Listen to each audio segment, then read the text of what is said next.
Good morning students, कैसे हैं आप सब? उम्मीद करते हैं अच्छे होंगे। आज हम इलेक्ट्रॉनिक कॉन्फ़िगरेशन के बारे में चर्चा करने जा रहे हैं। ठीक है, तो इलेक्ट्रॉनिक कॉन्फ़िगरेशन क्या होती है? इलेक्ट्रॉनिक कॉन्फ़िगरेशन इनऑर्गेनिक केमिस्ट्री पढ़ने के लिए बहुत ज़रूरी है। अगर इलेक्ट्रॉनिक कॉन्फ़िगरेशन किसी एलिमेंट्स का आपको लिखने नहीं आ रहा है तब आपको इनऑर्गेनिक केमिस्ट्री ये तो आपको भूल जाइए, है कि नहीं। इनऑर्गेनिक केमिस्ट्री पढ़ने के लिए दो चीज़ बहुत ज़्यादा इंपॉर्टेंट है, एक इलेक्ट्रॉनिक कॉन्फ़िगरेशन और दूसरा पीरियोडिक टेबल। ये दोनों चीज़ों को हम लोग बारी बारी से देख लेते हैं। पहले इलेक्ट्रॉनिक कॉन्फ़िगरेशन लिखते हैं, तो ट्रिक के अनुसार हम लोग इलेक्ट्रॉनिक कॉन्फ़िगरेशन कैसे लिखते हैं इनको देख लीजिए। ये ट्रिक हम बनाए हैं एक, ठीक है। ये ट्रिक है, क्या ट्रिक है? S P S D P S F D P S, है ना। इसको कैसे हम लोग पढ़ते हैं ये देखिए। स्कूल एस एस को स्कूल, पी एस को पब्लिक स्कूल, पी एस को पब्लिक स्कूल, है ना। डीपीएस को दिल्ली पब्लिक स्कूल, डीपीएस को दिल्ली पब्लिक स्कूल। एक डीपीएस को क्या लिखते हैं? Foreign Delhi public school, foreign Delhi public school. Foreign का मतलब विदेशी, ऐसा कुछ है नहीं, ट्रिक है सिर्फ, है ना। क्या हमको लिखना है ये देखिएगा। स्कूल क्या? एक बार। स्कूल कितने बार पढ़ना है? एक बार लिखना है सबसे पहले। उसके बाद पब्लिक स्कूल कितना बार लिखना है? 2 बार। पब्लिक स्कूल, ठीक है। उसके बाद क्या लिखना है? दिल्ली पब्लिक स्कूल कितना बार? ये भी 2 बार, दिल्ली पब्लिक स्कूल। उसके बाद फॉरगन दिल्ली पब्लिक स्कूल कितने बार लिखना है? ये भी 2 बार लिखना है ना। इस चीज को पहले आप कतार वाइज लिखने, इस चीज को कतार वाइज लिख लीजिए पहले, है ना। देख लीजिए, कतार वाइज लिख लिए, ठीक है। ये समझ गए कि हाँ, स्कूल एक बार लिखना है, उसके बाद पब्लिक स्कूल 2 बार लिखना है, और दिल्ली पब्लिक स्कूल 2 बार लिखना है, और 2 बार foreign Delhi public school, FDPS foreign Delhi public school, ये सब लिख लेना है, ठीक है। ये ट्रिक है, सबसे पहले इसको लिख लीजिए, ठीक है। लिख लिए, आगे आइए। ये ट्रिक है, समझ रहे हैं। टाइम बहुत कम लगता है, इसको देख लीजिए। हटिए,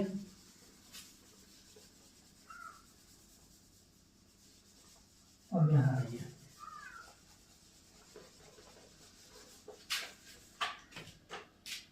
अब इस चीज को देखिए, फर्स्ट सेल है ना। उसके बाद ये न्यूक्लियस है, पहला सेल है। पहला सेल में क्या होता है? 1s2। दूसरा सेल में क्या होता है?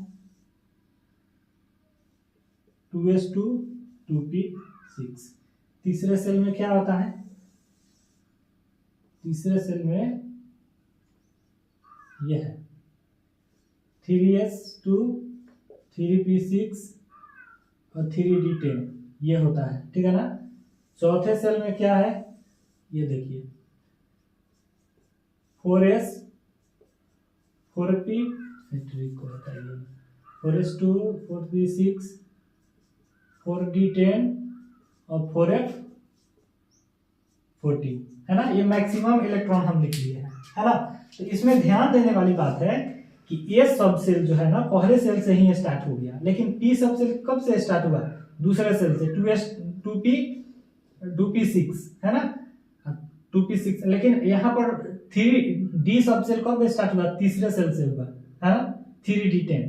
हम लोग ऐसे लिख सकते हैं, ऐसे लिख सकते हैं 2d, कभी नहीं 2d लिखाएगा। चाहे 1p लिख सकते हैं, 1p। फर्स्ट सेल से तो p ऑर्बिटल स्टार्ट होता नहीं है, दूसरे से स्टार्ट होता है, इसीलिए 2p लिखाता है ना। इस चीज को पहले जान जाइए कि कौन सब सेल कब से स्टार्ट होता है, ये सब समझ जाइए। ये सब सेल फर्स्ट सेल से स्टार्ट होता है, p सब सेल दूसरे सेल से स्टार्ट होता है, d सब सेल तीसरे सेल से स्टार्ट होता है, और f सब सेल चौथे सेल से स्टार्ट होता है, ठीक है। इसीलिए हम लोग स्टार्टिंग पॉइंट है, ये सब सेल का स्टार्टिंग पॉइंट 1s है ना। तो हम लोग क्या लिखते हैं ऐसे? 1s 2s 3s 4s 5s 6s, ऐसे लिखते हैं। उसके बाद p को लिखते हैं 2p, ये वैलिड ऑर्बिटल हम बोल रहे हैं, 2p 3p 4p 5p 6p, ऐसे लिखाता है। d में लिखते हैं 3d 4d 5d 6d, ऐसे लिखते हैं। और f ऑर्बिटल में क्या लिखते हैं? 4f और 5f, है ना, ये लिखते हैं हम लोग। ये चीज आप जान रहे हैं। ये हमारे कहने का क्या मतलब है? कहने का मतलब ये है, हमारे कहने का मतलब बस इतना सा है कि पी ऑर्बिटल को देखिए, पी सब सेल को, सेल ये तो सेल है, प्रथम सेल में एक ही सब सेल है एस सब सेल, दूसरे सेल में दो सब सेल है एस सब सेल और पी सब सेल, तीसरे में एस पी डी है और चौथे में एस पी डी एफ है ना। तो हम कहने का क्या मतलब, अगर एस सब सेल प्रथम सेल से स्टार्ट होता है तो 1s 2s 3s 4s 5s ये सब आगे लिख सकते हैं। पी ऑर्बिटल दूसरे से स्टार्ट होता है तो 2p 3p 4p 5p 6p ऐसे लिखा जाता है। 3d डी सब सेल तीसरे सेल से स्टार्ट होता है तो 3d 4d 5d ऐसे लिखा जा सकता है। लेकिन अगर हम इसको बोले कि p सब सेल दूसरे से स्टार्ट होता है तो क्या हम 1p लिख सकते हैं? कभी नहीं लिखाएगा।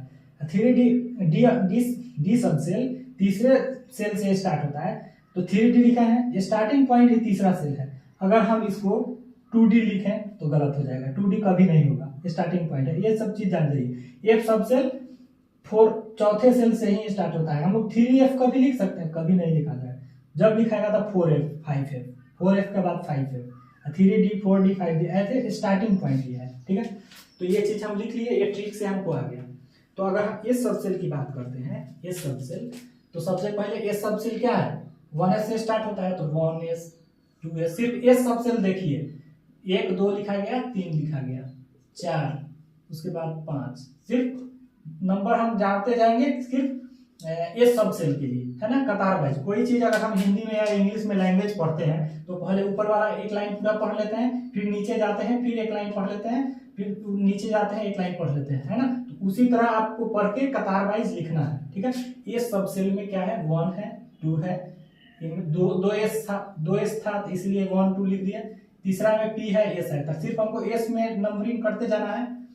3 4 5 यहाँ देख लीजिए, 6 7 8, यही तो जहां जहां एस था वहां नंबरिंग कर दिए। अब पी कहाँ है? दूसरे सेल से स्टार्ट होता है तो ऊपर पी है, फर्स्ट में नहीं है, यहीं से ना स्टार्ट होगा, तो स्टार्टिंग में होगा यहाँ से 2p, नीचे जाएंगे तो 3p, है ना, 3p के बाद 4p, 4p के बाद नीचे 5p, उसके बाद 6p, उसके बाद 7p, ऐसे हो गया। डी में तीसरे से स्टार्ट होता है तो ऊपर से देखेंगे कहाँ है? डी यहाँ है, तीसरा डी, 3d, इसके बाद 4d, तब 5d, तब 6d। एफ कब से स्टार्ट होता है? 4 से, तो यहाँ लिखेंगे 4 और यहाँ 5। हो गया, ये चीज लिख लिए, बस यही चीज तो हमें चाहिए।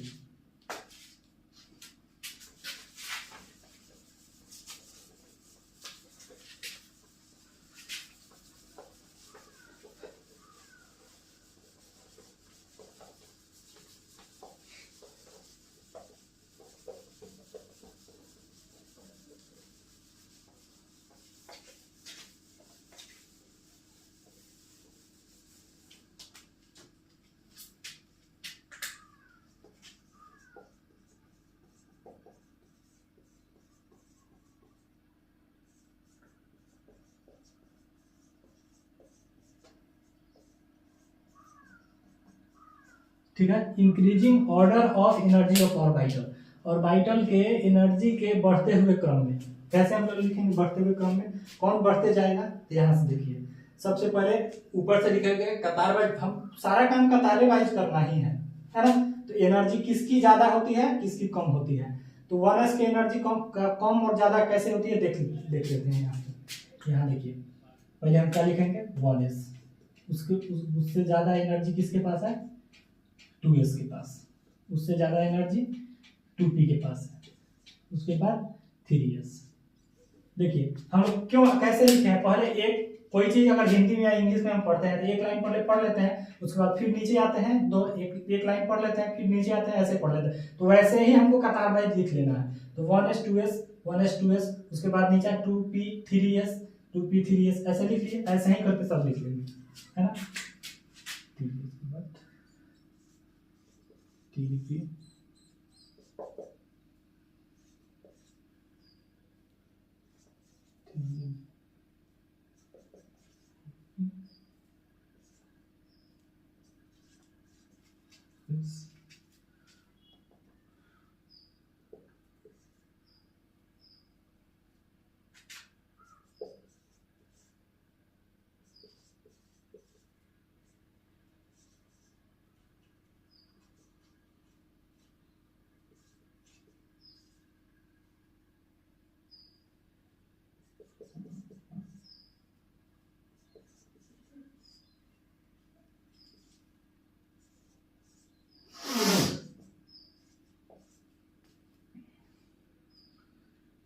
ऐसे ऐसे करके आप पूरा लिख लीजिएगा, ठीक है। तो हमें क्या मिला, ऐसे मिला। तो ये एनर्जी की बात करते हैं, तो 1s से ज्यादा एनर्जी 2s के पास है, 2s से ज्यादा एनर्जी 2p के पास है, उससे ज्यादा 3s के पास है, 3p के बाद 4s के पास, उसके बाद 3d, है ना।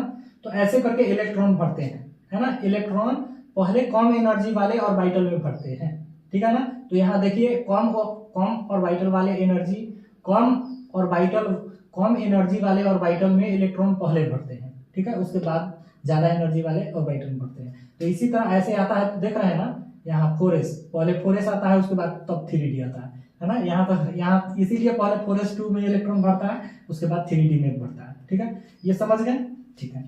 इसको मिटाते हैं।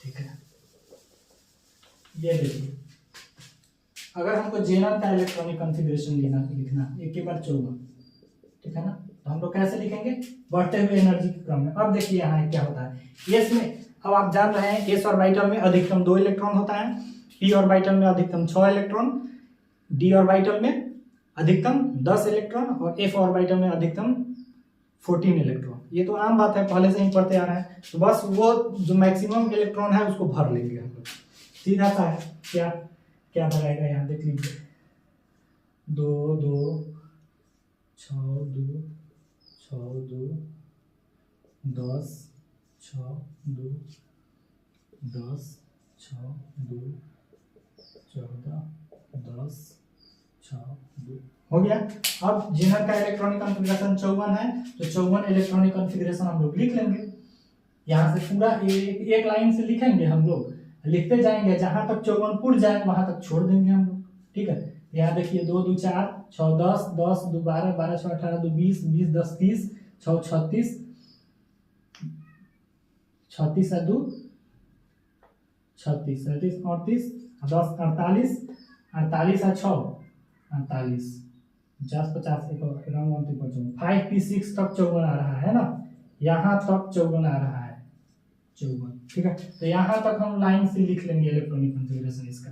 कैसे होगा, जेनन का 54 का, देखिए जेनन, इसका एटॉमिक नंबर 54 होता है, तो हम लोग लिख लेंगे 1s2 2s2 2p6 3s2 3p6 4s2 3d10, उसके बाद क्या है 3d10 के बाद 4p6 और 5s2 4p6 5s2, उसके बाद 4d10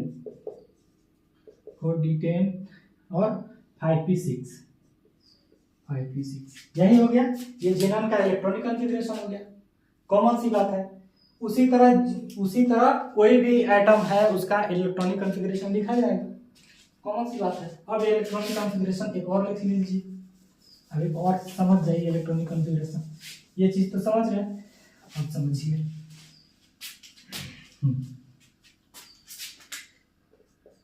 हीलियम का 2 होता है, हीलियम, नियॉन,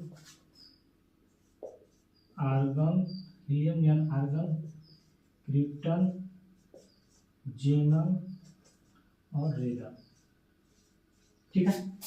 इसका ये देखिए, हीलियम का एटॉमिक नंबर 2, नियॉन का 10, आर्गन का 18, क्रिप्टन का 36, जेनन का 54 और रेडन का 86 होता है एटॉमिक नंबर, ठीक है। तो इसके अनुसार शॉर्टकट में इलेक्ट्रॉनिक कॉन्फ़िगरेशन कैसे लिखा जाता है इसको समझिए। अगर मान लीजिए स्कैंडियम है, स्कैंडियम का एटॉमिक नंबर 21 होता है ना। तो हम क्या देखेंगे कि हम क्या देखेंगे, 21 एटॉमिक नंबर स्कैंडियम का 21 है, तो इसमें हम देखेंगे ये इनर्ट गैस है, इनर्ट गैस का एटॉमिक नंबर वाइज है, ठीक है।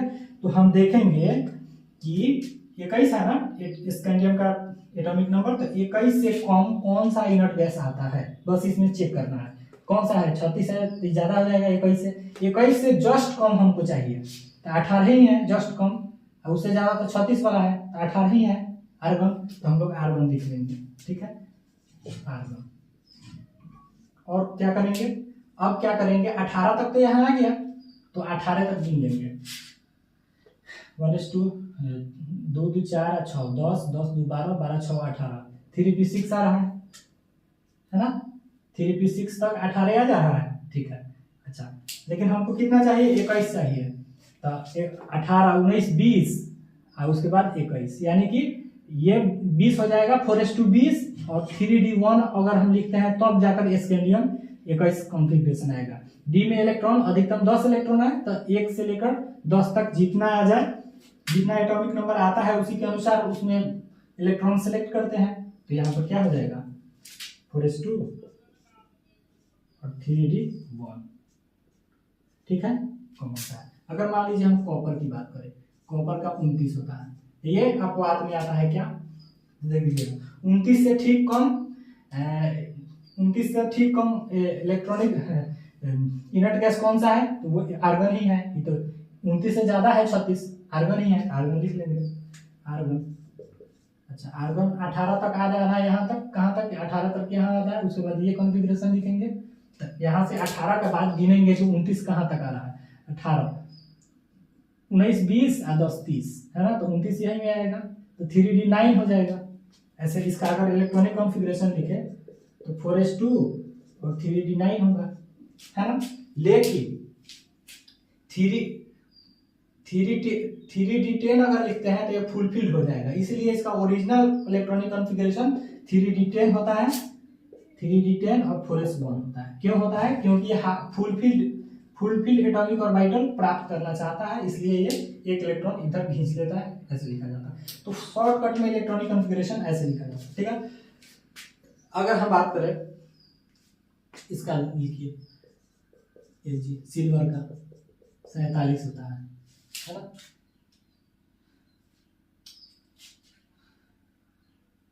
अच्छा, सिल्वर का छोड़िए, ये लिख लिए, ये इलेक्ट्रॉनिक कॉन्फ़िगरेशन हो गया।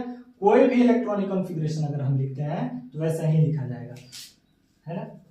कोई भी इलेक्ट्रॉनिक कॉन्फ़िगरेशन लिखे तो ऐसे ही लिखा जाएगा। मान लीजिए हम मैग्नीज की बात करें, मैग्नीज का कितना होता है, 25, स्कैंडियम, टाइटेनियम, वेनेडियम, यहाँ देखो ना यार,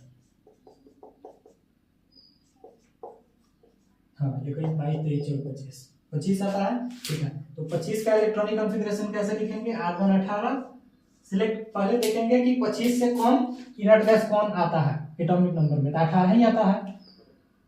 25 से तो ज्यादा हो गया, 36 का 18 हो गया, 18 ऐसे लिखेंगे आर्गन। उसके बाद 4s2 और 3d, ये 20 और 5 25, 3d5 हो गया। यही है शॉर्टकट कॉन्फ़िगरेशन लिखने का, है ना। यही शॉर्टकट इलेक्ट्रॉनिक कॉन्फ़िगरेशन लिखने का है ना। ऐसे ही करके इलेक्ट्रॉनिक कॉन्फ़िगरेशन आप लिखिए, लिखना सीख जाइएगा। Thank you.